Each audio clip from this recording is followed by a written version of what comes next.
Hi, everyone, and welcome back for episode 23 of the Simply One podcast. I'm your host, Colin, and I'm joined by my co-host, Chris. How we doing, everybody? We're just a couple of best friends who are passionate about all things pop culture. If you're looking for lukewarm takes on movies, video games, TV shows, or even the occasional comic, then we have got the show for you. Yeah. And this week, just start getting dumb. Wild. Did you say wild? Wild, and then you start making seal noises. Get your bucket, Gerald. Fire. No, this week we're going to be looking at the Hulu exclusive Predator prequel, Prey. We've been looking forward to this one for as long as we've been doing the show, actually. This was news pretty early on in the show that this was in production. And I'm very excited to talk about it. I think you're pretty excited to talk about it. Well, we'll find out. I like to keep them on the page. Yeah, I know. But we do have to talk about our unintentionally DC-focused news for the week. What was that? What was that? You went, Well, DC's Why been use blown. many words when few words do better? That's correct. Like Harvard? Straight up, we got the first teaser for Joker Folie à Deux. Yeah, what were you saying about DC over there? I know how you feel about Joker. You said Joker too? Yep. Yeah. Go ahead. I was going to say, for you said a teaser? Yeah. Oh, I haven't seen it yet. Oh, should I watch it and we'll clip it and then... Clip it! Well, no, okay. I'll give my opinion before, and then I'll watch the trailer, and then I'll give my opinion. I'm going to tell you, it's not... There's no footage or anything. It's literally just a little animated thing. Oh. Little animated thing. Yeah. Look it up real quick. It's like 20 seconds. Yeah. Joker 2. I forget I have to assign homework to if I want us to be all up to date and on the same page. Why is it all French?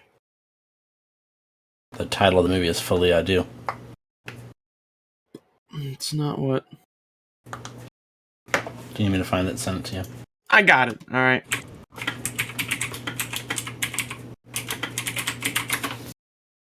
Did you find it? Give me a second. No, it keeps giving me just articles. Jeez. Watch that fucking video. Whoa. I literally looked up Joker 2 teaser. And it was contains content from UMG who has blocked it on display. All right, so I got it. Guy.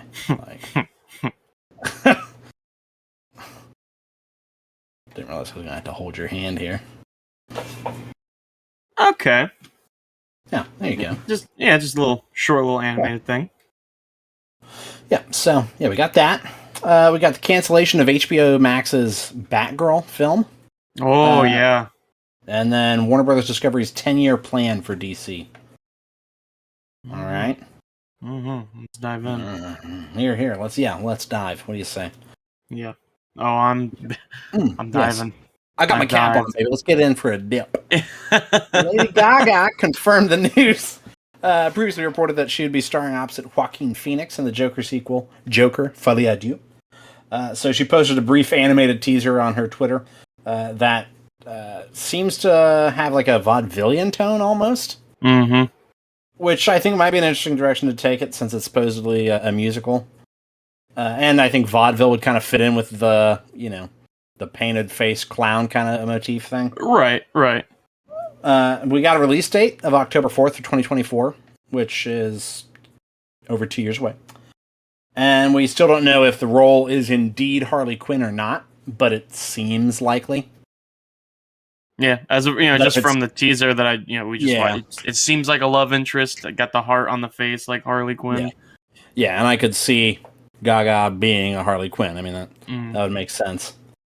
But yeah, so it was really just a confirmation that she's going to be in it. We got a release date, and it's like, okay, things are moving, right?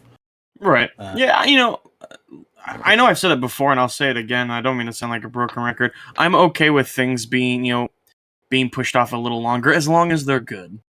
Yeah. Good things come to those that wait. Right. And sometimes you get fucked over in the end, but you know. And then we riot. You figure Morbius got delayed. What are you talking about? What are you talking about? Are you talking Morbius? What's that? Yeah. Morbius was gas. Dude, I really wish that we'd somehow tricked him into releasing it a third time. I love that petition that was something to the effect of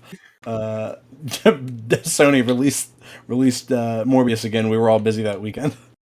Oh my god. Oh man, that'd be classic. And you know they would too. Yeah, and then just not show up again. How many times can we release it, get them to release it, and then just not show up? Just milk it. Yeah.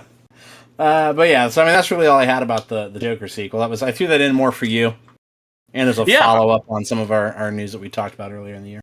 Well, I was going to say, I'm indifferent because I really don't see how they're going to fit a musical in there. But I'm not opposed of it per se.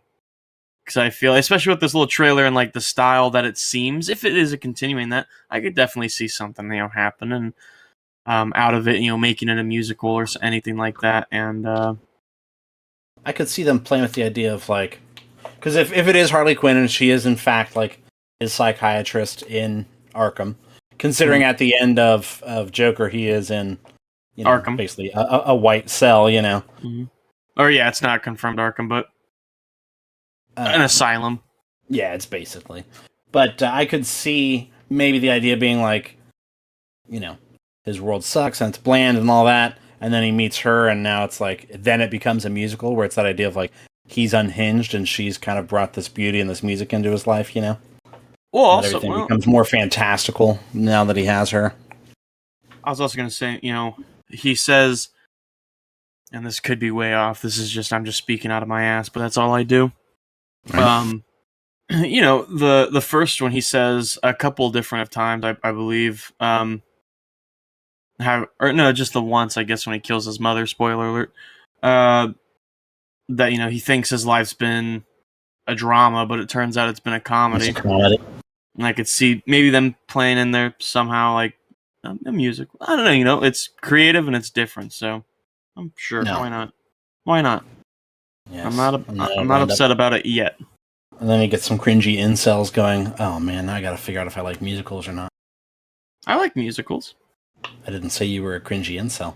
Oh, I was like, I like musicals. What are you talking about? But I guess if you identify with that statement, more power to you, bub.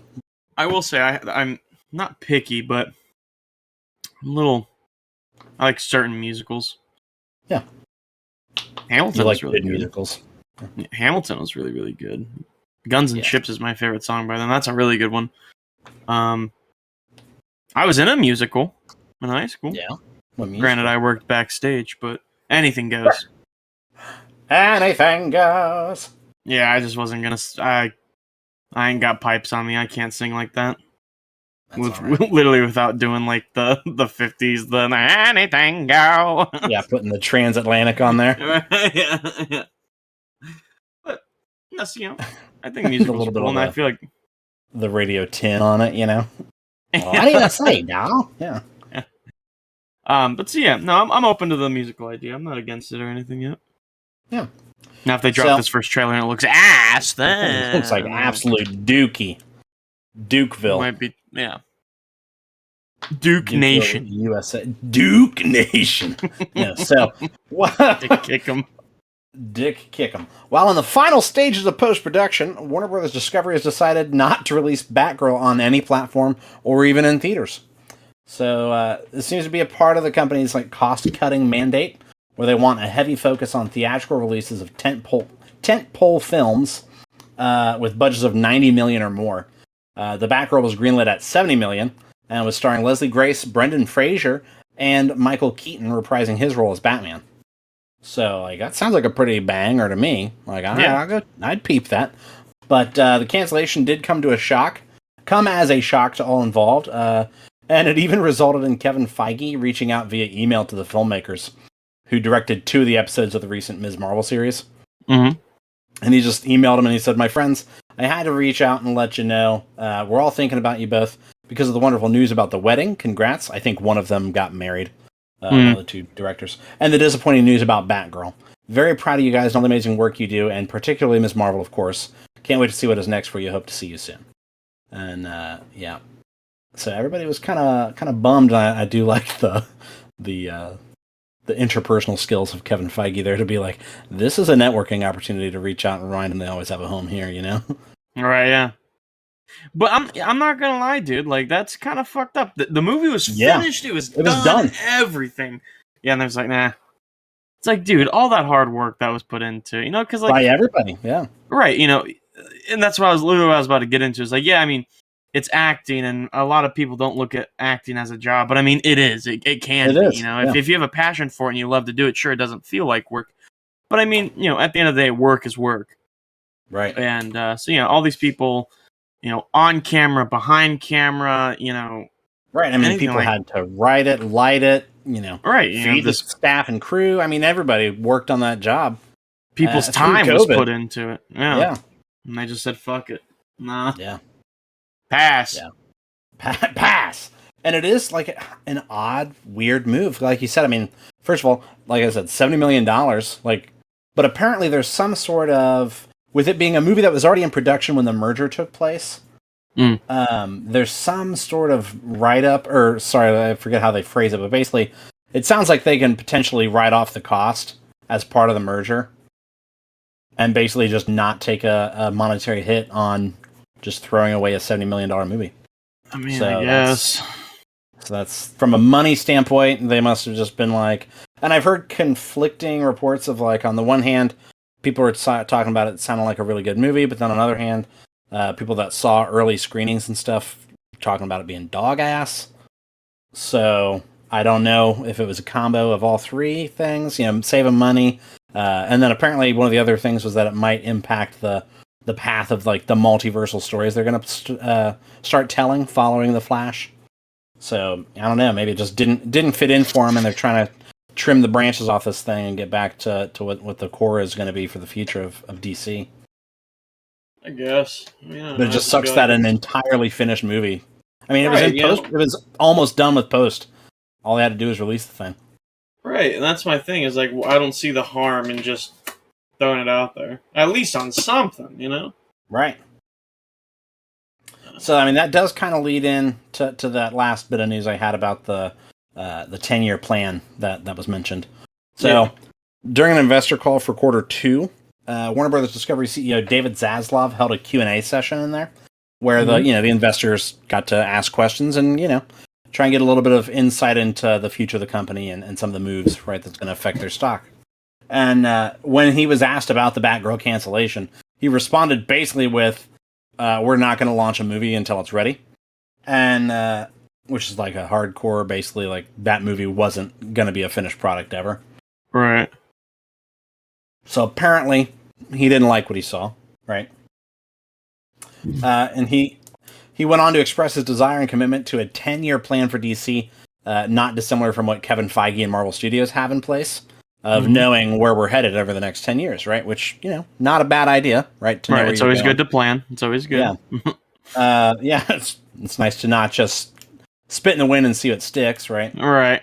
And it is a double-edged thing of, okay, yeah, but what if you stick to it, you know, you set out a 10-year plan, and then as you start having bad movies, you know what I mean? Are you stuck in a 10-year commitment to this shitty path? Or, you know what I mean? So that's where the quality thing has to come in as well. So yeah, the quote that he has is, "Our ambition is to bring Warner's back and produce great, high-quality films.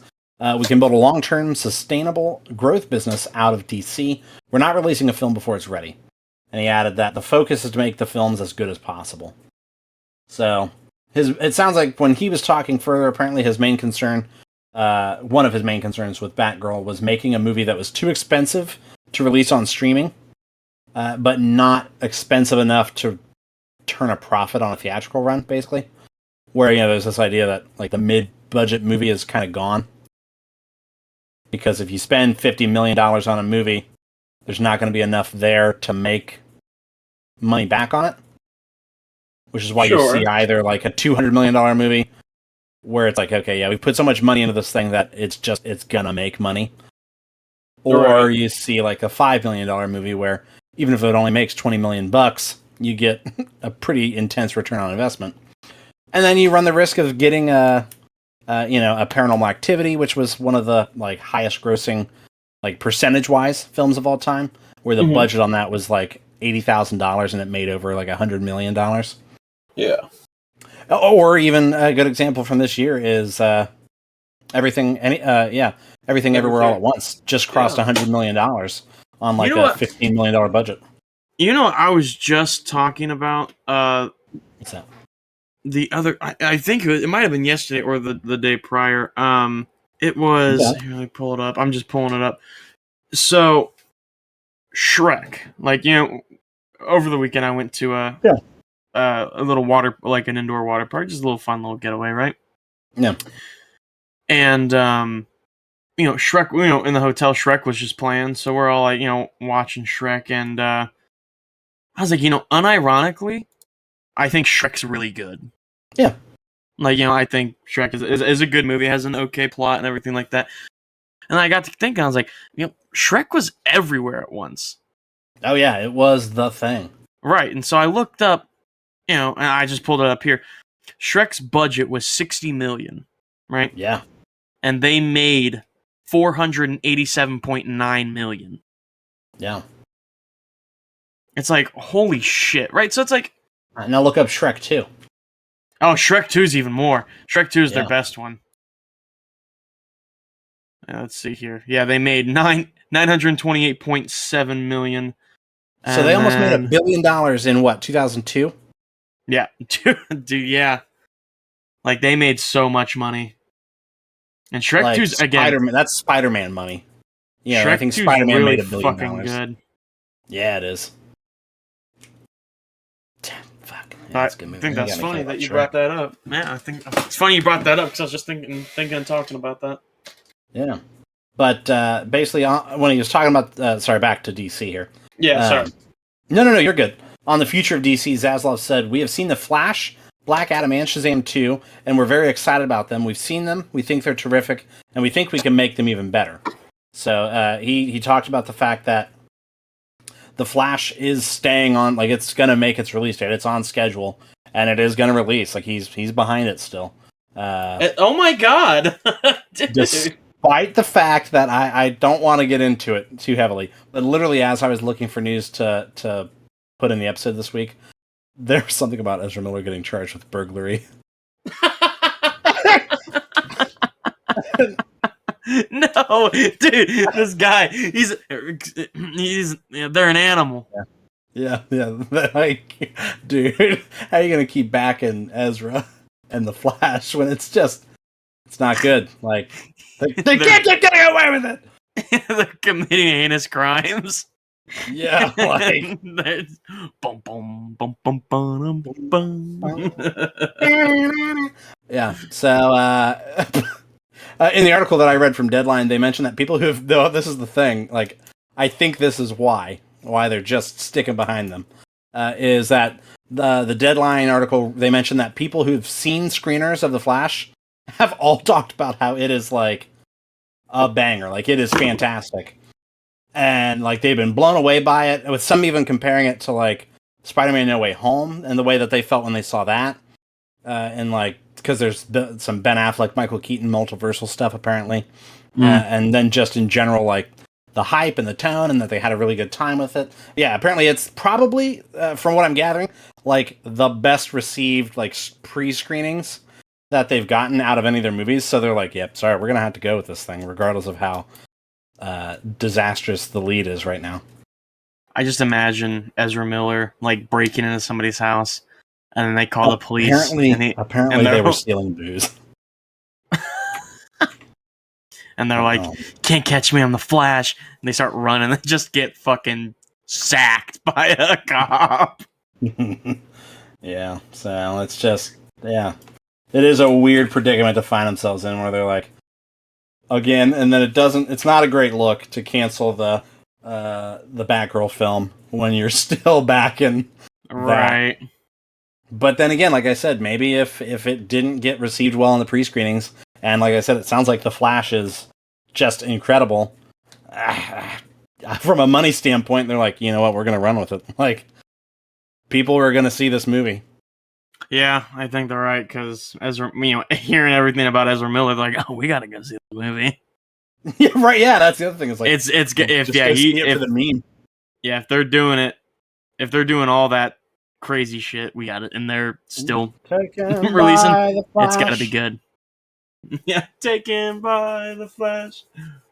Oh, but yeah, that's all I got, baby. What are your thoughts on that? I do like the idea of them trying to put some structure in place, and I mean the fact that they're obviously making money moves as far as like being willing to chop a $70 million movie because they don't think it's good and not going to make them money does give me a little bit of hope in the movies that they're keeping.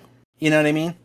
That like, as disastrous as that sounds, I think, well, if they're willing to chop a $70 million film because they don't think it's going to make them money, then maybe the fact that they're sticking with you gonna make it over there, bub?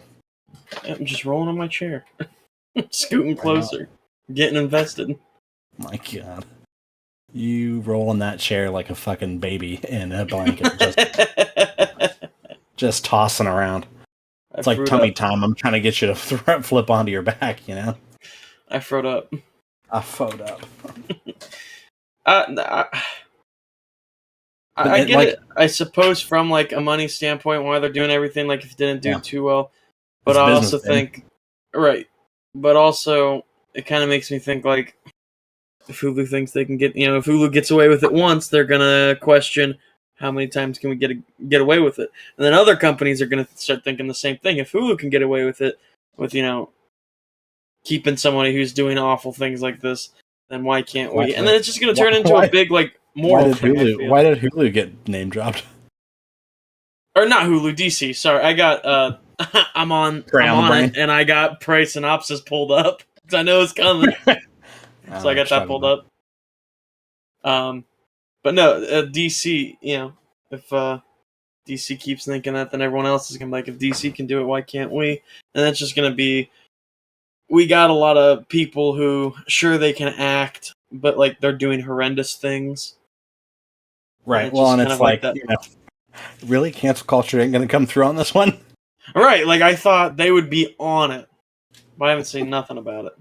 Not really, no, other than, like, people kind of just, it's like a weird, like, this can't be reality.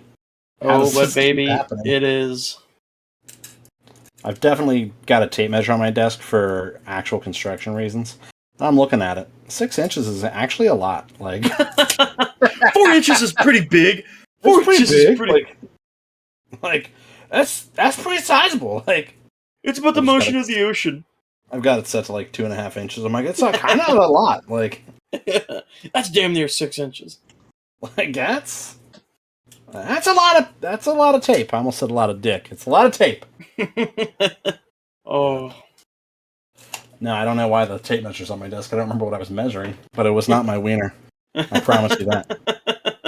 What were those blue pills called? Blue Chew? Yeah, Blue Chew. You got Blue Chew on the mind from last episode. All I've got are Blue Chew ads now. All right, you want to talk about Prey, baby? Yeah, so the synopsis of it. Oh, I didn't ask you for that synopsis, did I? I guess not. You gotta chill out over there. My fault. You're on edge. What's the synopsis, Prey? So, a skilled Comanche warrior protects her tribe from a highly evolved alien predator that hunts humans for sport, fighting against wilderness, dangerous colonizers, and this mysterious creature to keep her people safe. Word, there you go. I like that. All right, let's see here. Reception. It's got a 92% on Rotten Tomatoes from the critics, and an 81% from the audience. IMDb's got it at a 7.3 out of 10, which, keep in mind, is an audience score. And then Metacritic had it at a 71 out of 100. So, yeah, it was pretty... it sounds like the audience scores were a little bit mid, but I do know that there was also a little bit of a campaign, if you know what I'm saying. No. Because of who the lead is. Oh my god. Yeah. We're still on that? Oh, yeah. We're still struggling with that? Yeah. Yeah, a woman, and she's not white. Ah! Blasphemy! I can't identify with that. How do you expect me to relate to that? I'm not an indigenous woman. I can't even imagine what that would be like. How unrealistic to have this alien fighting a native woman. A woman. Yeah, but get over yourself. That's our impression of simps. All right, let's see here. Simps like women. Oh yeah, wait, yeah, incels. That's incels. Yeah, involuntarily celibate, which I think says everything you need to know. You know, they're not having sex until marriage, but not by their choice. You know. So the cast here: Amber Midthunder, which I will point out here if we're gonna attack the people who are like it's woke.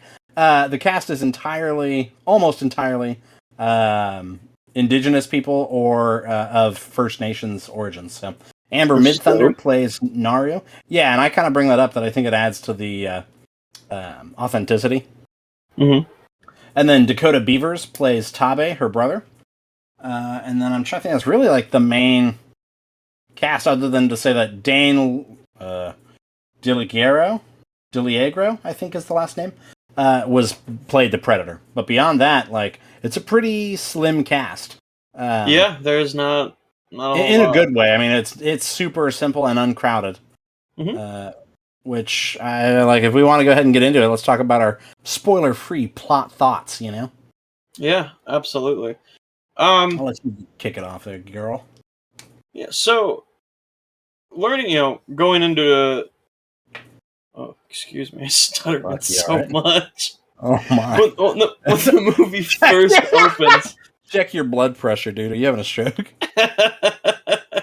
When the movie first starts, we see Naru and her and her dog, and meeting.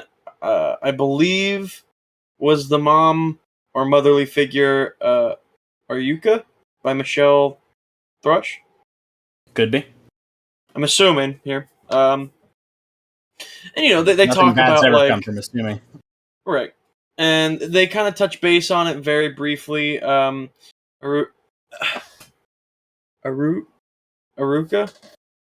Okay. I want to say just mom and Naru, and they're having this conversation about hunting. It's like your skills could be somewhere else. Like there's maybe a little bit of improvement that you need.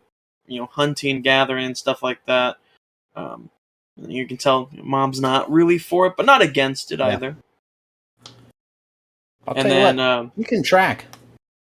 Yeah, which I feel like a good tracker. Which is what Tabe said. Yeah, her brother is like, you're a good tracker, and she's a gifted medicine woman. Like, she's good with the medic stuff. Mm-hmm. So that was really cool. The dog. Dude, her dog's badass. Just the coolest. What's your fucking dog's name? I don't think the dog... Oh, it starts with an S. Sarly? Saley? Maybe. Let's find it here. Hold, please. Jimmy, pull that up. Why am I scrolling on IMDb like the fucking dog's gonna be in? I mean, the dog was an actor. Yeah. Someone had to. Prey dog name. Let's see. The actor's name was Coco. Sorry was the dog. Oh, so I got it right. Double I. Sorry. Yep. So good. Dude.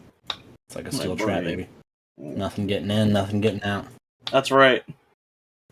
I refuse to learn, and I refuse to forget. I may not be a smart man. Nope. I know what love is. Love is. What a classic movie. No, but... Banger. Yeah, sorry, killer dog. Like... Yeah. I thought you were apologizing. No. Sorry. Yeah, the dog. Yeah, the dog killed it, and... I don't know, it felt realistic. It felt like, okay, this dog, it's a smart dog, but it wasn't like, okay. Yeah.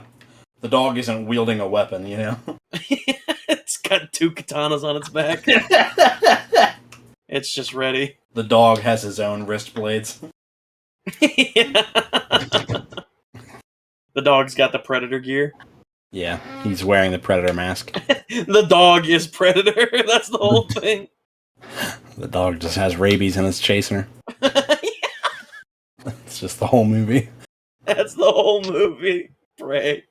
Just her dog turning on her. Oh. It's like, what if Cujo, but in 1719? Oh. Where were we? I I got lost. I got sidetracked. You were talking about the dog and liking the dog. Oh yeah, spoiler. Yeah, and spoiler freeze. And then, oh dude, the fight scenes with all of the characters. I mean, all of the characters that you see fight. Huh? It was my chair picking up.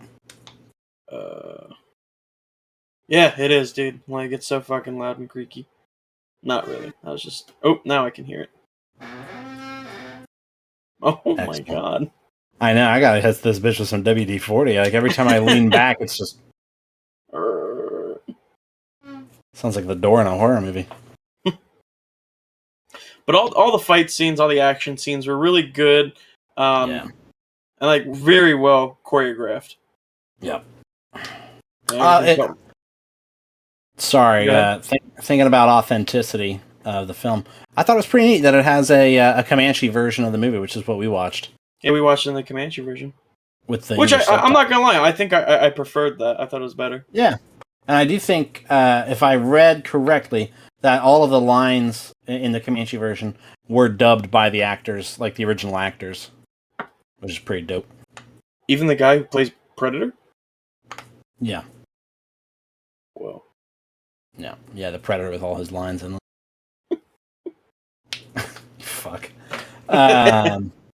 No, it didn't seem to shy away from some of the cultural aspects, which I think was, again, helped by the cast being almost entirely indigenous. Mm-hmm. It had a really simple plot, which I think was a plus, where it just keep it pretty lean, easily relatable. Yep. And it's a nice, like, wombo combo of genres, where it's like somewhat of a historical survival film at first, and then it's also obviously an action film, but then there's a little bit of a coming-of-age slant to it, insofar as, like, her trying to prove herself, Yeah. Or like a rite of passage more than coming of age, but the main character is named Naru, like we talked about. She's, like I said, she's a gifted tracker and a medic who's been training by herself, and it seems like maybe with the help of her brother sometimes, to be a warrior. And she simply just is trying to pass her trial to become like a warrior within the tribe, which just involves hunting something that is hunting you, is like the... Yeah. The little asterisk they put on that. Where, like, her brother, his trial is killing a panther, or a mountain lion, I mean. And, he straight up decapitates that thing, brings its head back and its body back separately. Yeah. And it's like, oh my God. Covered in blood. Man. Yeah. And then obviously... Yeah, go ahead. I was going to say, they did a good job, too, because when he came back, he did look a little bit in shock. Yeah, like, by God. Like, by God, like, yeah, this wasn't a stroll. Fight. Yeah, this was a fight, and he's got a little bit of shock. And then everyone starts cheering him on, and then he's like, all right. Gets jacked up, yeah. Yeah. All that adrenaline. Mm-hmm. And then there's the obvious parallel, I think, between the Predator, who has obviously been dropped on the planet to prove himself as a hunter. And so it's that nice, like, they're both there for the same reason, Right. Their tribe is looking to them to prove themselves. And so you get a nice natural... It's a good way to make them relatable to each other, Or even though on the surface they're two very different people, right? An alien hunter that's been dropped on this planet from a spacefaring, civilization to a Comanche woman in 1717 or whatever it is, Bingo. 1719. But yeah, what do you think about the characters and chemistry? Oh yeah, first off, Naru. Yeah, excellent character. Like the story arc of it, I thought like it was simple, but so it was easy to follow along. But it was still, I think, very powerful. Right? Even though it was simple, they put all the attention on it, and it was really good. Very moving, and just seeing all the growth with Naru's character, and then seeing how, obviously you're going to have some of the tribe who are hunting not be a fan of Naru because she's a woman, right? It's right. in the 1700s. They're like, yeah, you shouldn't be here. Yeah. And just one kind of them even basically makes a like "you belong in the kitchen" comment. Yeah, and she outproves them in tracking and in medicines by saving one of the tribe members' lives. Yeah. And then at one point she this is kind of a spoiler. She like beats the shit out of one of them. Yeah. Like whips his ass. Showing him she's got the strength. But so I feel like in that part there that like you're saying that rite of passage, it fulfilled right there, and it fulfilled multiple times, which I liked. Just because it's like she has to prove herself, and that she is able to, but it's not always easy for her either. Right. She doesn't just stroll in and just prove him wrong right now. There's a lot of work involved in it.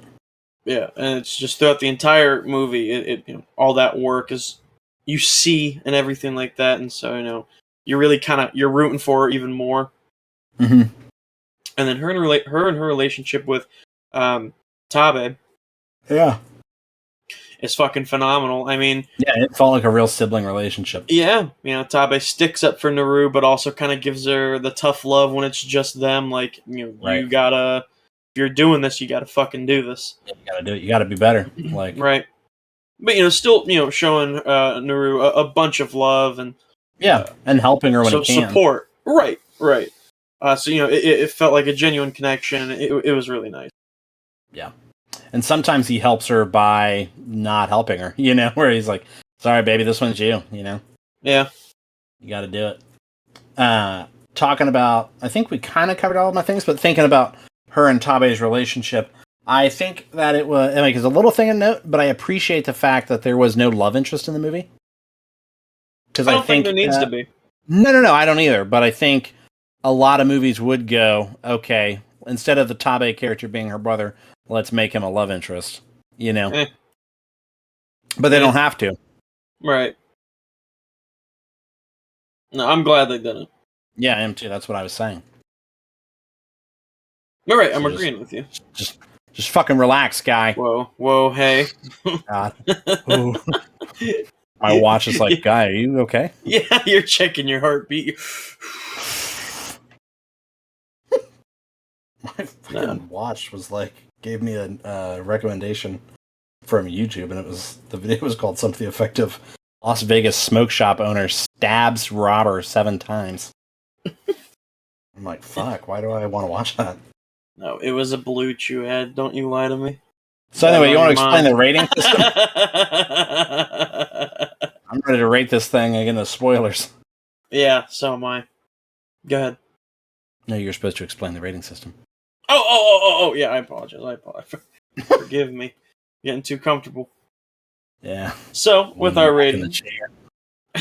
I am. I'm leaning back in my chair.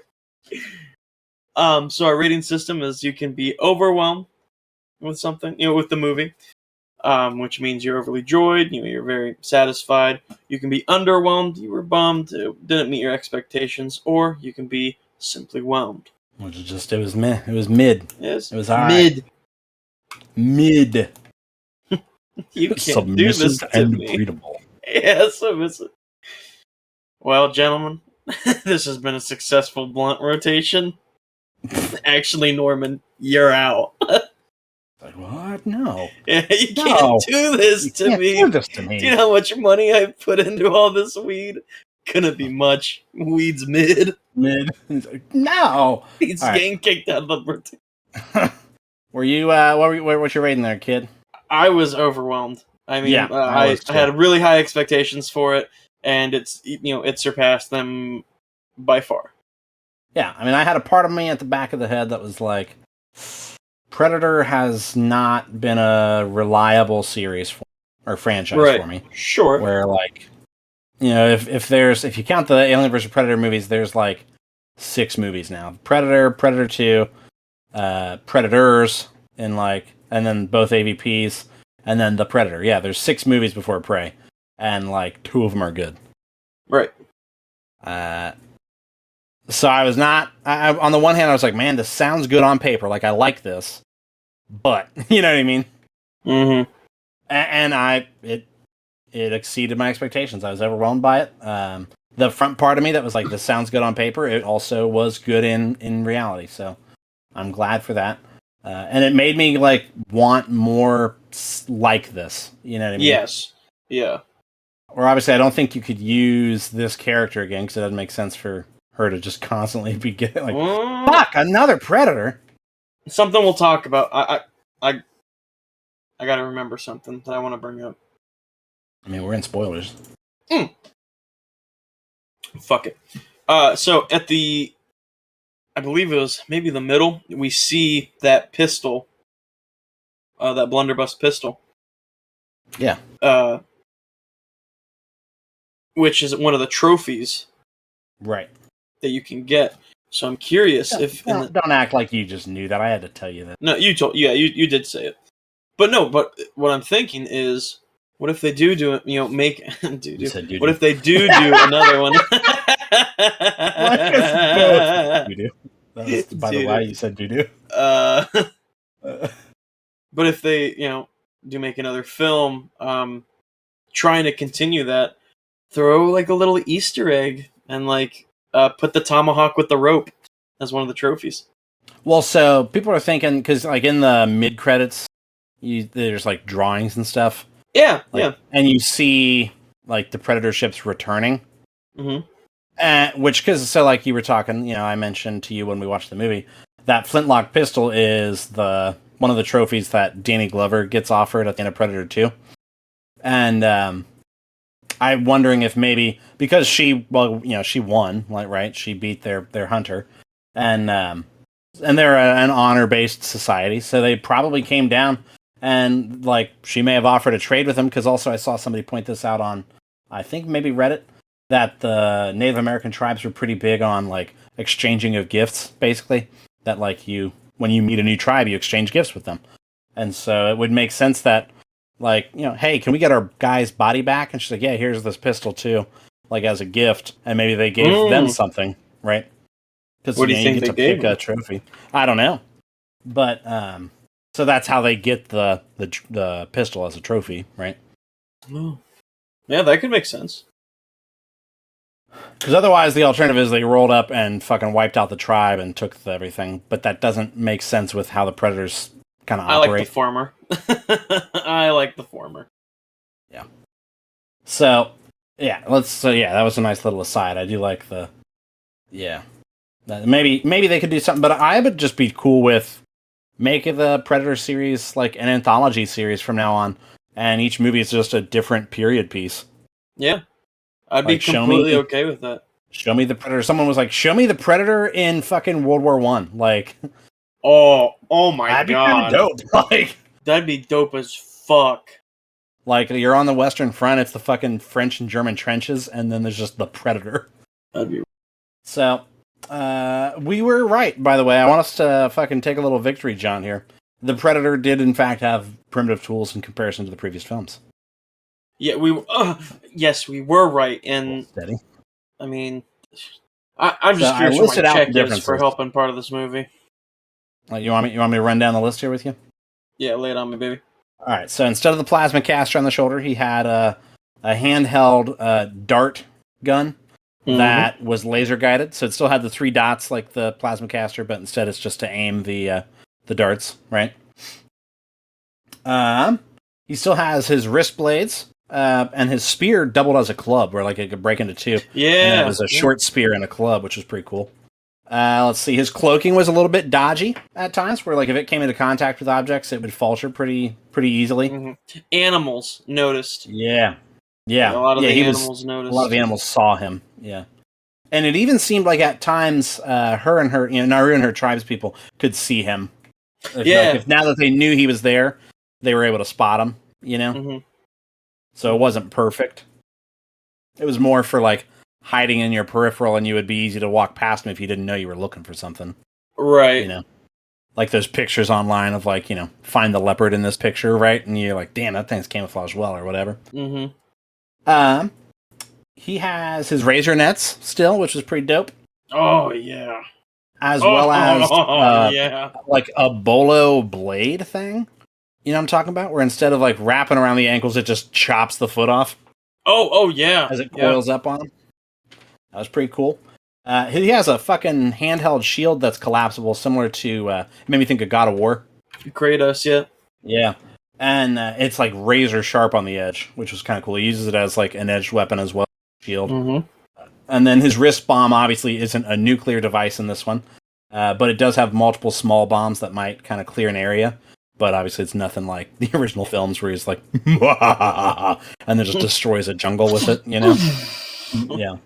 But yeah, so I thought there was some cool stuff there, as well as like even his helmet, and he is that like much less armored. It seemed. Yeah, and you pointed out as well. Hits. Well, yeah, I was also going to say with the helmet, you pointed out that he only has thermal. Yeah, he only has the heat vision, the thermal vision. He can't see UV or UV or X-ray. Sorry, he can't see X-ray or the UV spectrum. It's just thermal.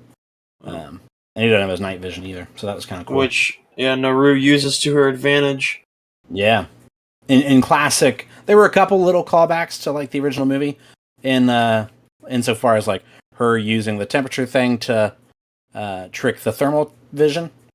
As well as her brother gets the line, if it bleeds, we can kill it. Yeah. And it wasn't cheesy or anything. It was like good timing and it made sense in conversation. Especially hunt, and they're in the middle of this hunt. Yeah, they're hunters. They're finding blood, and they're like, if it bleeds, we can kill it. No, it's when they're tied to the tree as the bait. And she's basically telling him, like, I don't know if we can kill this fucking thing after she's faced it. Oh, and he goes, if it bleeds, we can kill it. Like, this thing will go down. Yeah. But I thought that the way they ramped up the fights was really well done. Oh, like as far as the Predator was concerned, they slowly ramped him up into like a full-on like killing machine. Yeah. Where like at first we see him stalking that wolf and killing it, and then he kills a bear that is chasing Naru, and not easily. Like the both the wolf and the bear. They fucked him up. Yeah, the bear bites, or the the bear does bite him, but the bear's full-on mauling him. But the wolf does bite his leg, I believe. And he kills them both. But then he obviously kills Naru's tribe members that were trying to capture her and take her back home. Yeah. And that was a pretty good fight, seeing him kind of take on, some semi-gifted hunters, decent fighters. Yeah. He kills them all. Chops one dude's leg off. It's all bad for them. They don't stand a chance. I really thought that poor guy taking a shit was done. Like, he was going to get got while he was shitting. Yeah, you expect him to be the first one since he's separated. Yeah.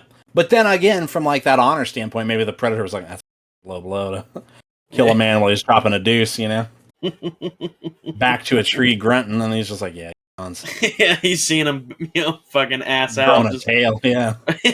He's like, I don't know what he's going through right now, but I'll leave him alone.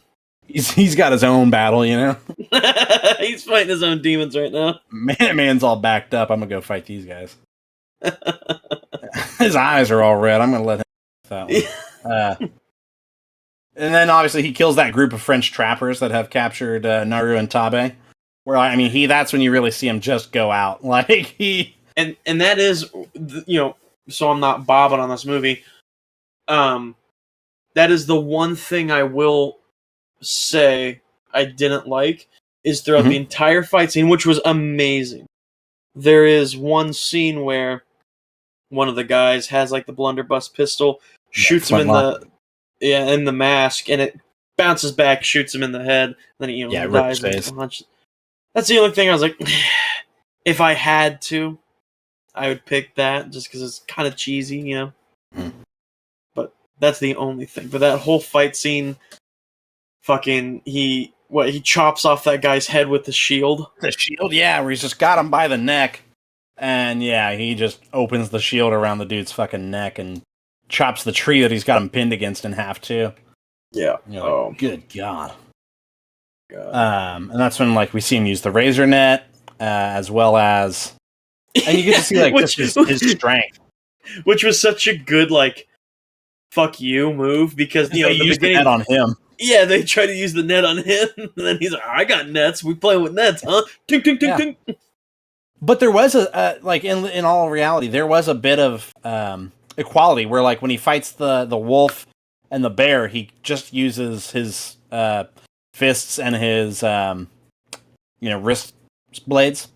Yeah, and like he kind of scales his combat to what he's fighting. Where like then when he fights Beowulf, then when he fights the tribesman, he kills them with like his spear and his blow dart.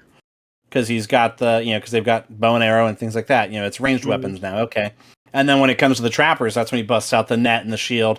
And, because they're firing fucking cannons and shit at him, And he's like, all right, we're going in.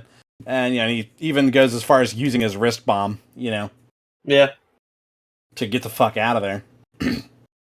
Yeah, because they do, again, like, they do fuck him up a little bit. Like, it's... Yeah. I'm not gonna lie, this Predator was kind of ass, dude. Like, we're hamming him up. Like, he didn't make it. No, I mean, in the end, he loses to another hunter. Bit the dust. Yeah, he does. He does bite the dust. But I mean, that's kind of the idea of the movies, though, right? It's like the Predator doesn't win. Yeah. It's about how can somebody fight this dude that's just built to be a killing machine. Mm-hmm. But then the fucking two like successive showdowns between Tabe and Naru and the Predator, and then the final showdown between Naru and the Predator. Mm-hmm. That fight between Tabe and the Predator was stupid. Was so fucking good. Badass. Welcome back first to he's riding by gas. First of all, him riding by, lighting him up with bow and arrow while she's just maneuvering around him, right? And then when he fucking leaps off that horse in wide angle and stabs him through the back with the spear. Yeah, it's just... Oh my god. And then he's just facing him down, hitting him with bow and arrow from like 3 feet away, rolling around him, snagging the arrows back out of him and lighting him up some more. It is so good. Like, dude. Is the idea of like the agility versus the brute strength, Mm-hmm. Where the Predator's big and strong, Tabe has to be quick and skilled, right? Which we see because that's how the one tribe, the tribe member who doesn't die from who was taking the when douche, shitting. Yeah, as we see, they're running away from the Predator, and he's catching up quick. Like, so that Predator, he was there, he was on him. Yeah. Oh, and something about the Predator that I meant to mention earlier. We see him with his mask off a few times. He looks he looks a little different. And, some of that could be a regional thing, where, I mean, they're a whole society. Maybe he's a different quote unquote race, how like, you could have a Hispanic person, an Asian person, right? Maybe he's just a different race of Predator, right? And then also it is canonical, like, that they try and evolve themselves through like genetic enhancement and stuff to be better hunters. So maybe 300 years ago, that's what the Predators looked like, and then they changed themselves and evolved themselves to what we picture. I mean, which I think both make sense. So yeah, I wasn't too upset about it or nothing. No, I wasn't like, that's not. No, what? Not my Predator. Hashtag. It not looks my different. Predator. Yeah, it looks different, so it must be evil. Naru, she fucks up just things in general with her tomahawk on a rope. Dude. But like that bit when she's fighting a couple of trappers trying to get back to, get away from the Predator when she's running back to the camp. And it's like a nice long one shot of her fighting those, I think, 2 or 3 trappers with their own blades and then her tomahawk on a stick or on a rope. Like, my God. And she's fucking them up, throwing that thing, getting it back. Yeah. And, using, while it's stuck in this guy, I'm going to yank it out and not catch it and let it catch the guy on the other side. Yeah. Or what was it? Really... She threw it and it hit the guy, and then someone like came in between her and the guy that she just got, and like she yanked it back and it hit him in the back of the head. Yeah. And then obviously using their own knives, she's like rolling around, stabbing the shit out of them and stuff. Yeah. Oh, dude. Oh my God. It was so good. Yeah. I was just giggling because I read my note here about the Tabe fight. And I Mhm. said, the fight between Tommy and the Predator is fucking fantastic. Seeing him ride around on horseback, lighting the Predator up before a wicked dismount stabbing with a spear, then rolling around the Predator and stealing his arrows back out of him to fire again. Solid shit, dude. Solid shit, dude. Like, That is what we call in the biz an epic gamer moment. Epic gamer moment, yeah. But no, Naru is just really smart too. Like, and that helps her a lot. Like, it saves her several times. Yeah. I think about like when she's sinking in the mud pit, the quicksand. Yeah, and she throws her uses her tomahawk. Yeah, as a rope to get out. Mhm. Also, there are which then comes back. When and that's the continuity with that is something I was of going to her touch seeing upon. it, knowing where she was, and that'd be a good spot to trap him. Yeah, like, oh, if this got me, it's got to at least slow him down. Right. But the what I was going to touch on was the orange flower that Naru picks that she learned from her mother. That doesn't it slows down. Yeah, it cools you down. It cools down the blood and it slows your heart rate, blood flow. Yeah, just to keep slow blood loss and stuff like that. And she brings that up a couple times in the movie, but then also is smart enough to take the flower right before the fight, so this thing's got thermal, can't see her. Yeah, and she learns that. I mean, she doesn't just go, "Oh, he can see heat." She gives the guy the flower. Yeah, sorry, I should have mentioned that. No, you're okay. Yeah, she gives one of the trappers that was nice to her, the one that was translating to her, the flower to help him because he lost his foot to the Predator. So she gives him that flower to kind of cool him down, slow the blood loss, and as payment for him showing her how to use the flintlock pistol. And then, the Predator walks over and doesn't acknowledge him, thinks he's dead, because the guy's like, oh, and just plays dead. But the fucking Predator, like, steps on his stump. And the guy is, involuntarily... screaming. Yeah, and the Predator's like, oh, and shanks the hell out of him. Prison You're shanks. Like, damn, that guy... Yeah, stick. Just a toothbrush in the fucking ear. But, like, he almost made it, too. Yeah. But she does. She sees that and is like, oh, damn, like, he thought he was dead because of the flowers. Yeah. Most people would be like, oh, fuck, she's over here writing notes. Yeah, she's studying. Yeah. So she does. She traps him with that fuckhead of a trapper, one of the Frenchmen who was, like, fully a dick. And taking the bait. Yeah, she used him as bait to lure in the old Predator while she's she's popping petals, It's popping petals. Popping petals, And so she's dirty. Call me Juice WRLD, So she pops the nope, you won't use that. Oh no, I think it's too soon. It's been like a year. Moving on. Anyways, yeah. What was I saying? Yeah, so she does. She pops the petals, and then fucking Predator rolls up, kills the Frenchman, and she just shoots the Predator in the back of the head with the flintlock pistol. But luckily for him, she's a little inaccurate with her, which makes sense. She's never used a firearm before, and it's a flintlock pistol. And so it kind of crowns him, nicks the top of his head, but it does take his helmet off. And he rolls out quick. He's like, I gotta get the fuck out of here, Just got shot. And so she does. She's like, thanks, and takes his helmet. And that's when she sets up the old... the booby trap. Killing field, yeah. Which was badass. First of all, she chops his arm off with his own shield. Yeah. Like, she makes him chop his own arm off. Yeah. Yeah, I forget what it was, but he had his knife, went to stab her, she ducked, got out of the way, it got stuck in the tree, and then what? She, pushed his arm and then activated it? Something to that effect, yeah. Or, when he went to use his shield on her, she, moved around him quick enough that he cut his own arm off, and he kind of looks at his arm and looks at her with, that, what? No fucking way, dude. You're fucking... Nah. You're fucking with me. You're joshing me. This did not. Where are the cameras? Am I getting punked? Well, and then I thought about that after the fact. His people are watching him. They're observing, and I wonder if they're all like, "Jesus Christ, what an idiot! A fool!" They've all got bets, and the ones that were betting on are like, damn it! They're crumpling their credits. Yeah. and the ones that obviously bet against him are like high-fiving and chest bumping. I'm like, yeah! They're like, dude, we're so fucking rich. Dude, we're in. He is fucked. But, yeah, she does. She fucks him up, like, a hard. Yeah, hard. And finishes off by, running over to the old, Oh, by the way, I thought her dog was gonna die. Like, oh, so did I.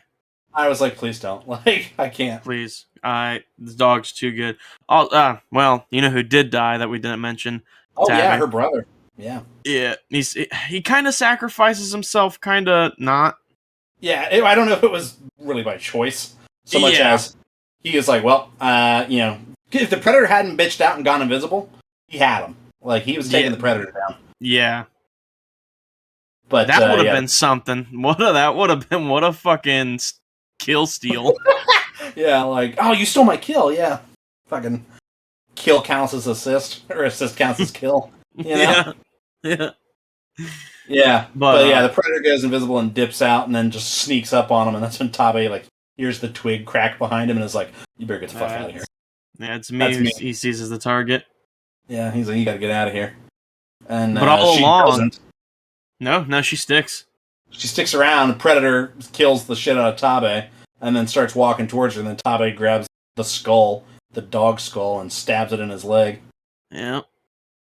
And that's when the Predator turns around. Gives Naru enough time to skedaddle. Yeah. But yeah, the final blow there, she sneaks across the mud puddle, and is sitting there on that stump that she used to save herself. Mm-hmm. And Predator wades into the mud, comes up, and is going to fire his darts at her, but he's got to free aim it because he's missing his helmet. And we've seen that he sucks ass with aiming that thing. Mm-hmm. And so she fucking moves out of the way because she's hid the helmet behind her and just lets him light himself. Or no.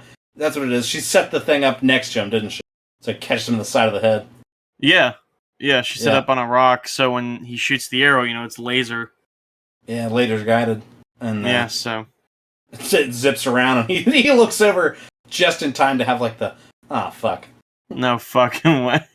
Son of a... And then gets got. Yeah, he turns, makes eye contact with his own helmet, and son of a bitch, and the shunk right in the forehead. And she just rolls up at home with a fucking Predator head, and everybody's like, what the f***? Yeah, they're like, what the fuck? And she's painted herself with his neon green blood. That was kind of yeah. Seeing the neon blood on her, that was pretty dope. And then then it kind of fades to. Well, no, she gets the hunting chief stick. Yeah, they're like, yeah, you're fucking. Yeah, you're taking the lead from here on out. Tabe's dead, and you killed whatever the fuck that is, so you're in. No. Yeah. Oh yeah, like part of the brutalization. At one point, she fucking he's got her pinned down with his shield between some rocks, where he was like going for the decapitation. Oh yeah, and she's using rocks to block it. Using the rocks to block it, and he's to his credit, he is forcing it down through the rocks. Mm-hmm. And she fucking yanks off one of his like tusk things and just stabs him in the eye with it. Yeah. And this is after he's lost the arm. Mm-hmm. So you're like, my god. Even if he were to win, did he really? Did he? Yeah, like, are they going to just put him down like a lame horse when he gets back? They're going to turn him to glue. Yeah, send him to the glue factory. But, gas. It was gas. You got to ask me. Yeah, movie. Yeah, welcome back to Gas or Pass. Pray. Gas. Yeah, it was gas. Yeah, really, really good movie. Really good movie. It does make me want more. Yeah, and like I want to see Amber Midthunder do some more, because apparently she did most of her own fight choreography. Really? Yeah, so like I want to see her do more, because she was a very gifted like action, actress, I suppose. Like I was saying, the choreography was really well done. Yeah, but you got anything more? No, I mean, we really touched base on everything I wanted to talk about. It's just such a good movie. I mean, I could go on forever about it. Yeah, check it out. It's on Hulu. Like, if you've got Hulu, watch that shit. Use the fucking free trial to watch it. Yeah, and watch it in the In the Comanche native version. language. Yeah, the Comanche version was a lot better, in my opinion. Yeah. And that was another thing I wanted to touch on real quick, actually, talking about the authenticity of that and the simplicity of the story. I think it speaks volumes that a movie without, when we watched it with subtitles, I didn't necessarily have to read all the to keep up what's going on. No. It was pretty easily understandable just through the visuals. But yeah, what you been thinking about that? I think what you meant to say is welcome back to Chris's Cryptid Corner. I'm your host, Chris. This week, I'm actually taking a little bit of a turn from like aliens and stuff like that, and I have a cryptid here called a Russian siren. A Russian siren. Yes. Let's see here. My computer's being a little slow. So a siren, that is a mythological creature of Russian legends, where the head and chest of a beautiful woman and a body of a bird, usually an owl. Okay. According to the myth, the sirens lived in a lot of Indian lands near and around the Euphrates River. Yep, Euphrates. Yep. These half-women, half-birds are directly based on the Greek. I almost said geek. The Greek myths and later folklore about sirens. They were usually portrayed wearing a crown with or a nimbus. And they'd lure the sailors to their death. Yeah, siren, and it says here, sirens sang beautiful songs to the saints, foretelling future joys. For mortals, however, the birds were dangerous. Men who heard them would often forget everything on Earth, follow them, and ultimately die. Yeah. People would attempt to save themselves from the sirens by shooting cannons, ringing bells, and making other loud noises to scare the bird off.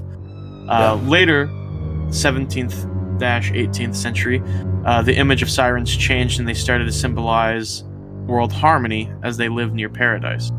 Right. People in those times believed only really happy people could hear a siren, while only very few could see one, because she is as fast and as difficult to catch as human happiness. Whoa. Yeah. She symbolizes yes, felt that. She symbolizes eternal joy and heavenly happiness. I gotta work on my cardio. The legend, damn it, the legend of Siren might have been introduced to, I'm gonna say Kevin, but it's spelled Kievan. Oh, do you know Kiev? No. Kiev, like the Ukrainian capital? Oh, yes. Yeah. That's what that is. Kiev. Kievan Rus by Persian merchants in the 8th and 9th century. Sometimes sirens are seen as metaphor for God's word going into the soul of a mouth to the... Whoa. I'm just stuttering so much today. Sometimes sirens are seen as metaphor for God's word going into the soul of a man. Sometimes they're seen as a metaphor of tempting the weak. Yeah, that's what I've always seen it as temptation. Yeah. But here, I just think it's something, it's... Obviously, we know the sirens, but in just different parts of the world, maybe, they mean different things and stuff like that. And in this case, it's the face and chest of a woman and the body of an owl. Yeah. Tempting How do you not jump on that? Like, I don't know, two, like, birds and breasts. Like, like, you got me. Are you familiar with Homer's Odyssey? I am not. The Odyssey? I've seen the Odyssey, yes. Oh, Odysseus, yes. Yeah, and he puts wax in his ears and ties them to the mast. Right, yeah, because those are sirens in that. Well, Have you seen Oh Brother, Where... Have I seen what? Oh Brother, Where Art Thou? No. You gotta watch it. It's a very good movie.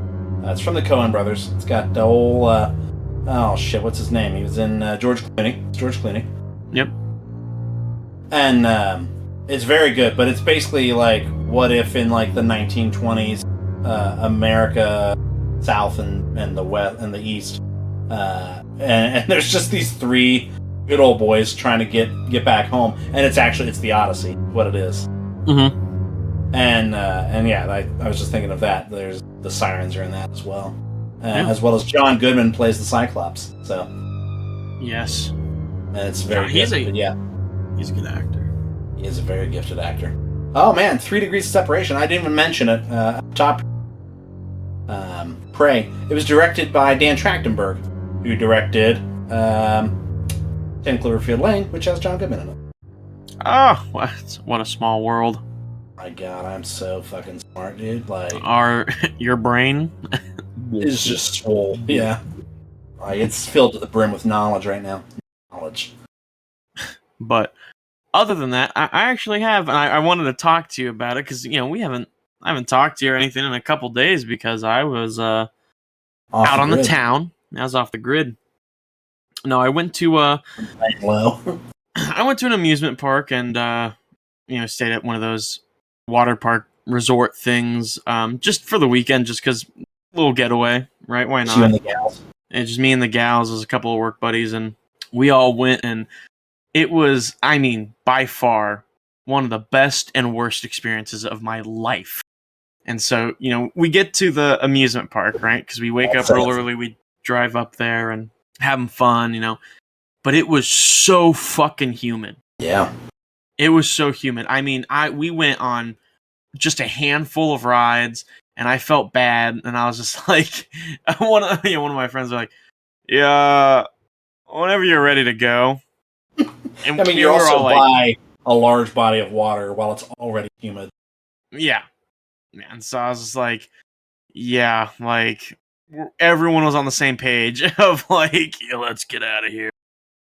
And so we went back and got in the jacuzzi, right? And we went on a couple slides. Then we were just kind of like, let's just kick it for the night. Like, and we got all day tomorrow. So today, today I got home today. Yeah.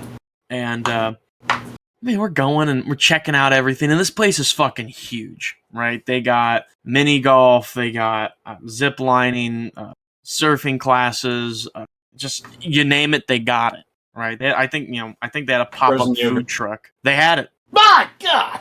Yeah, they had it. They had those little Dippin' Dots machines in the inside of because it's indoor and outdoor water park, right? And so this place is just fucking loaded. And while we're there, one of the things that I saw was the surfing lessons, and I was like, oh, dude, I kind of want to do that. Right? That looks just like so much fun. And it's one of those where you got the surfboard and it's the water rushing up the hill, and you got to kind of like navigate yourself onto it. And I'm like, let's fucking do it, right? And I'm a bigger guy, and I know that, right? But I'm not gonna let that stop me, right? I want to go. Yeah. And so, right. I'm a man. I'm a man. But so I get up there, and there's an instructor on top who kind of helps you. It tells you how to jump in the water correctly. And then you got the guy on the bottom who kind of helps you steer, get the hang of like what to do, so you can kind of look at him while he's instructing. So this lady takes one like good long glare at me, and she goes, "You ever done this before?" And I was like, "No, I haven't." Like, take a good long no, no, I haven't. Look at me. No. So she's like, yeah. So she's like, all right, well, keep your arms tucked in, hold it here. You want the board to be at your stomach, and when you hop in, kind of going at a diagonal way, and then you kind of straighten back out. I was like, all right, cool. And I did it. And that's the part that really scared me the most, is like jumping in and making sure I don't flip over and eat shit like right away. Wipe out right now. But I got on, and I actually landed pretty good. And I wasn't awful. I will say I wasn't bad. I was able to kind of turn easy. I was even able to do the one where you flip over in the water and you land back out and you straighten out, right? You do like a somersault. I did that and I nailed it. And I really, really did like it. It was a whole lot of fun. But he, was like, the guy was like, all right, well, go ahead, try to get up on your knees on the board. Yeah. See, you're just laying on your stomach. And I tried to do it, and I fucked up, and I pulled up on the board, and when I pulled up, the water went under and shot me. But when it shot me, it shot my shorts. No.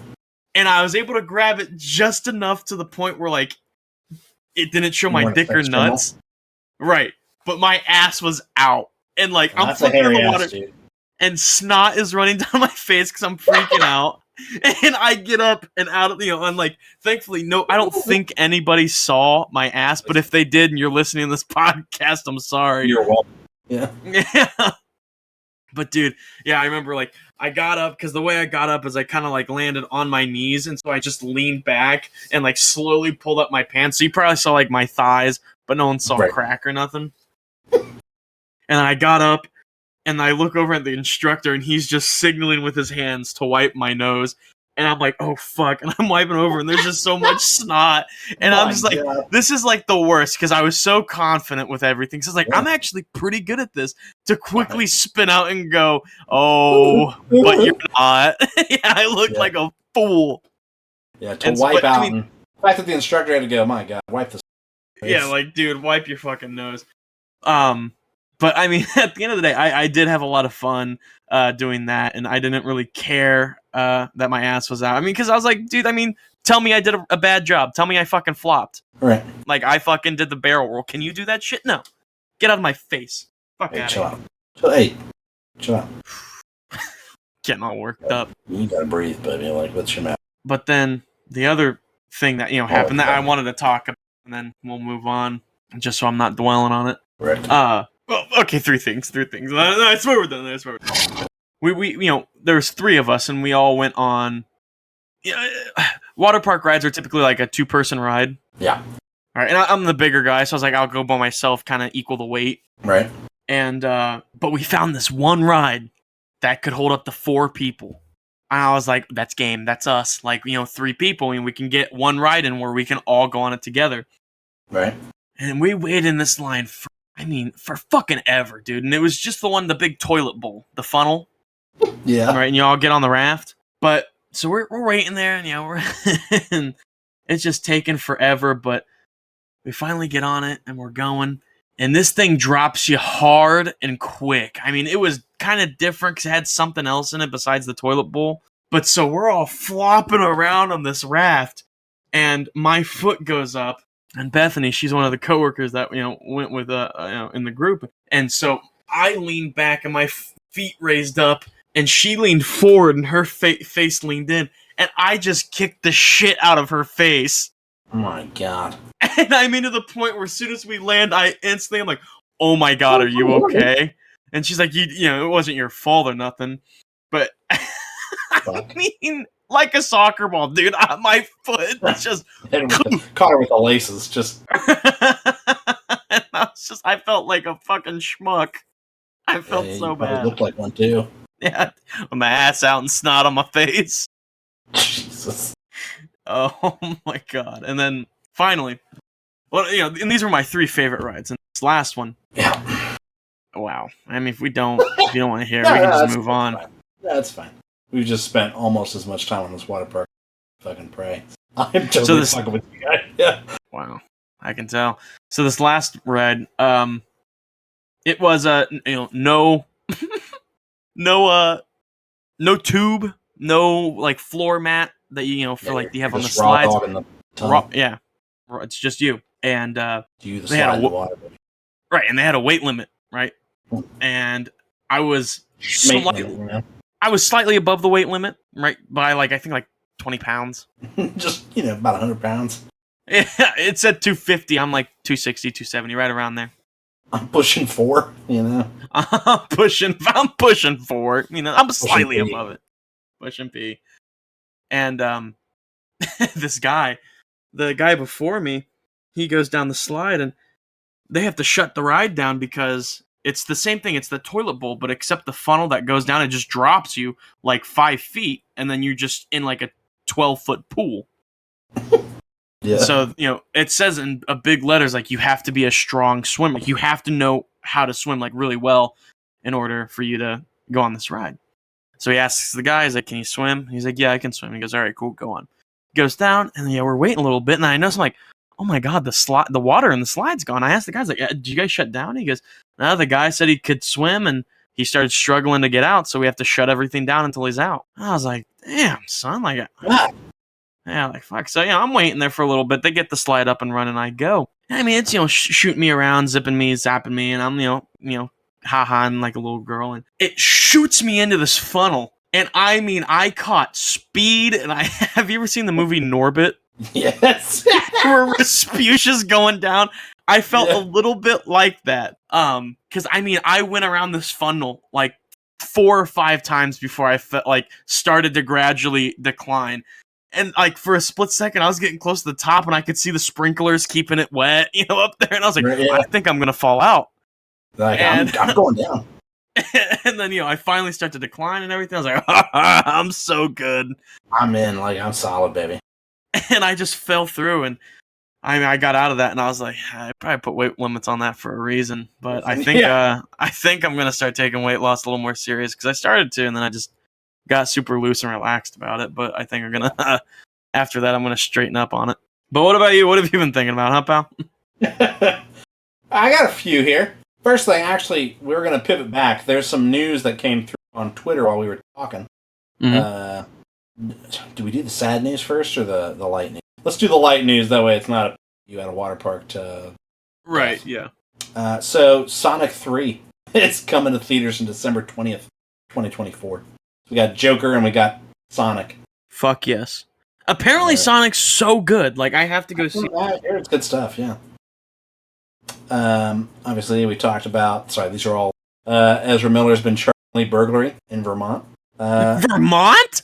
I thought he was in Hawaii. Why is he in Vermont? Yeah, they are just trekking across the country, committing crime. It's like Bonnie and Clyde. Except it's just Bonnie. Except it's the Flash and an 18-year-old that they've fucking groomed. And then, pivoting from that, obviously, too. This is 2 weeks in a row. I don't want this. Olivia Newton-John passed away today. I know, I saw that, and I was heartbroken. Obviously, I think I know her most famously from Grease. Yeah. But that's the thing that I saw here on Twitter was John Travolta posted. She was 73, but he posted a nice little statement for her. He said, "My dearest Olivia, you made all of our lives so much better. Your impact was incredible. I love you so much. We'll see you down the road, and we'll all be together again. Yours from the first moment I saw you and forever. You're Danny. You're John." Damn. But she was 73. I don't know if there was a cause of death. It might have just been. Unfortunately, it sounds like maybe it was cancer. Oof, that's always tough. I'm looking here to make sure. So it doesn't look like it specifically says. So I don't want to. But yeah, she did. She passed away at 73. It sounds like. She was with her family and that's everything. Good. It was as nice as those things can be. Right. I used to watch Grease a lot as a kid, actually, because my sister, who's like 5 years older than me, found it like right at her age. She's like about 5.5 years older than me. Mm-hmm. She discovered it like at like 10, so I was right in the sweet spot to be at the whim of everybody else, but to remember everything. You know what I mean? Yeah. So I've got I know a lot of songs, and Olivia Newton-John was also. Wonderful in that movie. She's a good singer, very gifted singer, and that's a movie that's the kind of work that I think an artist obviously would like to have. Where Grease is a almost 50-year-old movie, and I think it'll be around far longer than anybody involved with the movie. It'll outlive them, which I think is a nice way for them to be remembered is the things they create. A lot of artists live by that thing of, leaving the place leaving the place nicer than you found it, right? Right. And so if they put some art out that makes people happy and is beautiful and remembered that way, then it's a good way to leave your mark. Absolutely. Absolutely. Yeah, rest in peace. That was I remember seeing that. I remember seeing that on Twitter in the news, and I remember I did kind of sit back and I was like, oh damn. Yeah. And I feel like we're losing a lot of people, and that's just really sad. That's why I said this is 2 weeks in a row, and I don't want it to be a trend. I'd rather it not be. No. But and I've said it every time we brought up a death. There's really no good way to pivot out of it, so I'm just gonna move on to the next thing here. Yeah. Next. No. Yeah, you asked me what I was thinking about. Yeah, what do you think about that? So I started reading this book called The Long Way Home. I think I told you about it in like our private lives. So from reading or listening to my Hardcore History podcast, I was kind of, suggested some sponsor. things. Not a sponsor. My phone goes, oh, you like that shit? How about this? Right. And so it recommended me a book that is actually a true story. and it's called The Long Way Home. Mm-hmm. And I'm going to read the synopsis here to you, because it was like, I read it and I was like, damn, that does sound a good right. fucking book. Yeah. And so far, it is a very good book. I'm not very far into it, because I just started reading it the other day. And I haven't been like sitting down and powering through it. But the synopsis here says, following the Japanese attack on Pearl Harbor on December 7th, 1941, a giant 4-engine Pan American Airways Boeing flying boat, registered as NC 18602, under the command of Captain Robert Ford, embarked on a remarkable journey. Caught en route over the South Pacific at the time of the Japanese attack, Captain Ford and his crew were forced into a flight plan that none of them had anticipated when they left San Francisco on December 1st, for what was to have been a routine round-trip commercial flight to New Zealand. Faced with the threat of interception by Japanese forces, they were ordered to take their strategically valuable aircraft on a globe-girdling 31,500-mile, 6-week odyssey, heading westward, mostly across territory that had never been flown over before by a large commercial aircraft. With no suitable navigation charts, no certainty of obtaining fuel or servicing, and under a total veil of secrecy and radio blackout for security purposes, they threaded their way across the war zones of the Far East, the Middle East, Africa, the South Atlantic, Brazil, and the Caribbean to bring their aircraft home safely to New York. This is the story of that historical flight. Yeah, that sounds really good. Yeah, and what's nice is it's written by a guy who got to actually talk with the captain of the flight. Mm-hmm. Yeah. And he got to do like a 3-hour interview with him, and he recorded an interaction with him. And then he got to talk to a couple of the flight crew as well, who were still alive at the time. Mm-hmm. Which is hard, because it's a relatively recent book, insofar as I think it's from like the late 90s to early 2000s. So to still have a World War II vet who was alive to talk about that, or not a World War II vet, but somebody from World War II era, so far it's a really good read, and it's nice to have like that true firsthand account of something like that. And it is that kind of story where you're like, that sounds like a movie or like a fictional story. Yeah. It's so exciting and cinematic, but for it to be a real thing that happened. It's another one where I'm like, I wonder why that's not. Like, I looked it up, and nobody's ever made a movie or anything. We got to get a patent. That's what I'm saying. But no, it's a really good book. And then on that same subject, sort of, I finished my episodes of Hardcore History about the Pacific War, and so now I'm listening to. I went on and I went and supported him, because like we talked about, I think when I brought it up a couple weeks ago. Hardcore History doesn't do any like ads or anything like that, so he's always talking about that they're listener supported, and I thought, you know what, I've listened to quite a bit. I'll probably go to his site and see how I can support him. Sure. And he actually sells his older episodes, so he only keeps like a certain number of series out at once for free, and then kind of like vaults them, I guess. And so I picked up a few that I thought sounded interesting. So I'm starting with The Blueprint for Armageddon, which is about World War I. And full disclosure, I've listened to that one before, and it's so good. It's like a 6-part series, and it's like 24 hours of audio. Oh my god! Yeah, and then I think I picked up one about the fall of the Roman Empire, and then one about the Mongol Empire, like Genghis Khan's rise and fall. Yeah, and so I'm like, fuck, dude, I'm gonna have like just weeks of content. Yeah, I'm set. Solid. I know. I started a podcast called the Simply Whelmed Podcast. I've been listening to that. It's pretty good. It's heat. Yeah, so it's mid. Yeah, check that it's one simply out. whelming. Yeah, it's simply whelming. So. And then the last thing here, I played a game, or I've been playing a game. I haven't finished it yet. From the creators of This War of Mine and Frostpunk, which I know that we've talked about Frostpunk on before. Yeah. Called South of the Circle. And it's a little bit of a different game for them, because every game that I've played for them has been a specific kind of feeling or vibe of like being a strategic game that also has some like personal stakes to it, as far as like I'm worried about this individual, or like when we played Frostpunk, it was about I'm worried about community, the morality of my law that I'm putting in place, and trying to balance survival with like being good people, right? Right.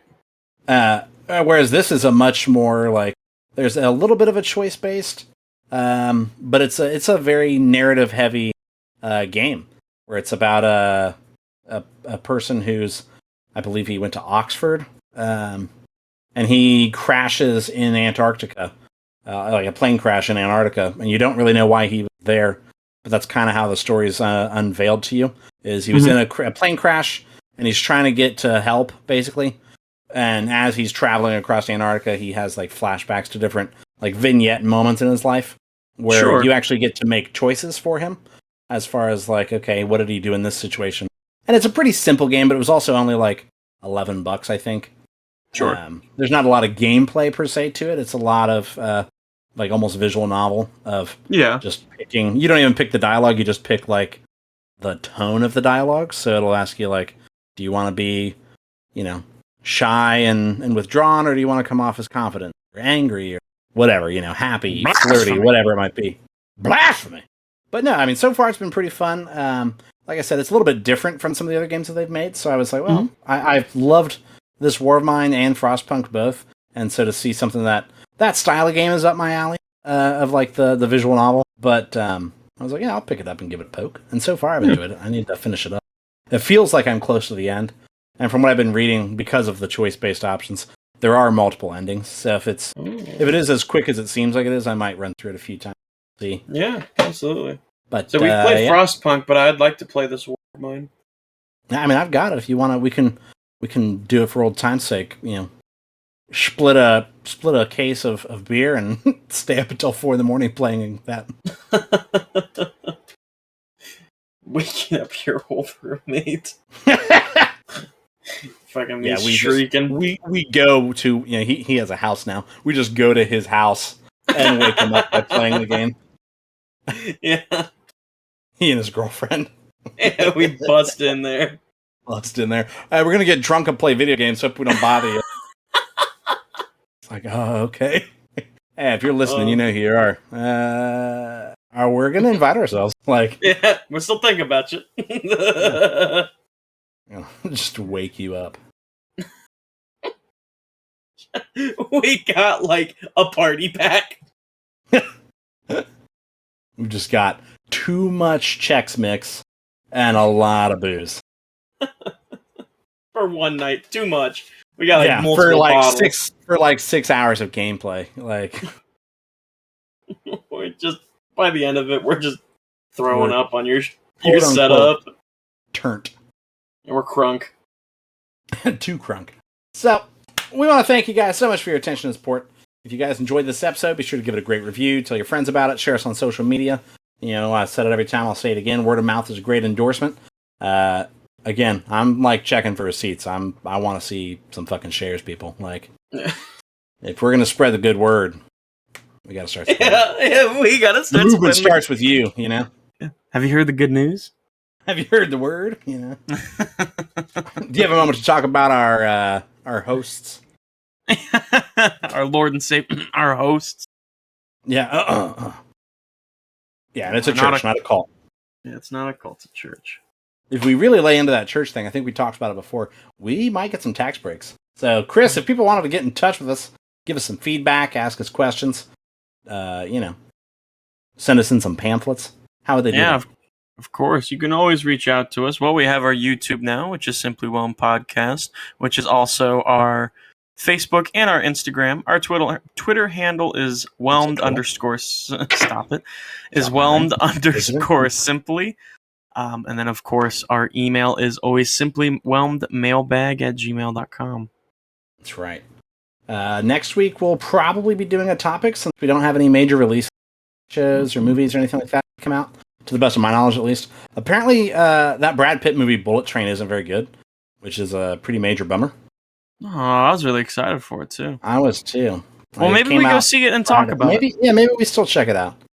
But I also had someone suggest that we look at some older films that have massive pop culture influence. And I say older films, I mean, I think the example they use is Dark Knight. Sure. And review them like we do our new releases. I don't think that's not a bad idea. We can go over some of my favorite movies. They may not be the same. Like you may have a movie that you really like that I don't like. I don't know if we're allowed to talk about pornography. Probably not. Oh, okay. Well, then you won't have a lot of favorites. Because, for those that don't know, Chris is a chronic man. I do like to go fishing. This man's got tennis elbow on the rig. Tennis elbow. Jesus, just the repetitive motion is destroying the joint. What are you gonna do? What are you gonna Yeah, do? what Forget are you about gonna do it. about it? Yeah. Yeah. The tendons in that arm are like the sweatpants on an old man. Just worn out. They don't hold up anymore. Blown out. Blown out. They're just blown out. You look like a Charger from Left 4 Dead 2. You just got a gimpy little arm and just a monster of an arm. This morning I was putting on my swimming trunks again, because going back into the pool. Yeah. And you're out of water. I mean, it was so cold putting them back on because they're not all the way dry. Right. Yeah, it's a major shrinkage. I mean, I just said, like, my dick and nuts felt like beef jerky and raisins, just all shriveled, and I was not having a good time. You just looked like a baby boy, just just a newborn infant getting a diaper change.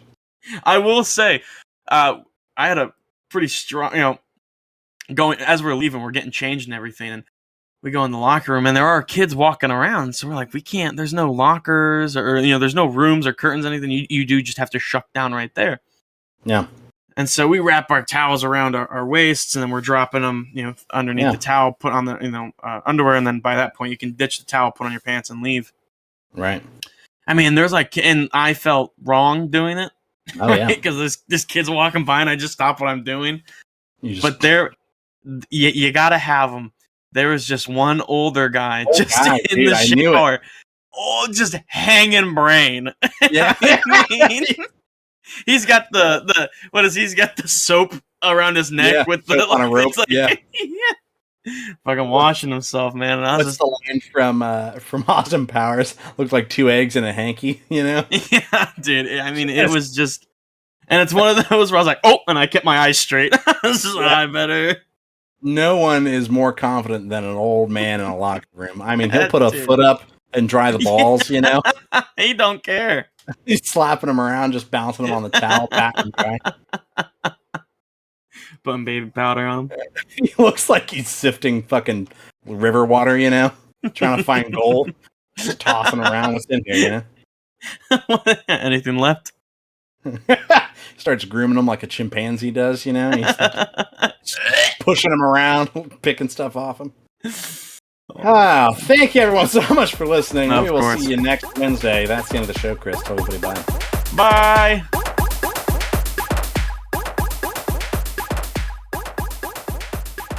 Just a monster bag. It's like a deflated balloon. An older guy, dude. And he just, when I looked over, he just had both of his arms up on the wall. And he just had his head pointed down in the shower on him, and you just see his big fat fucking nuts hanging. Like an old dog. Yeah. Like an old dog.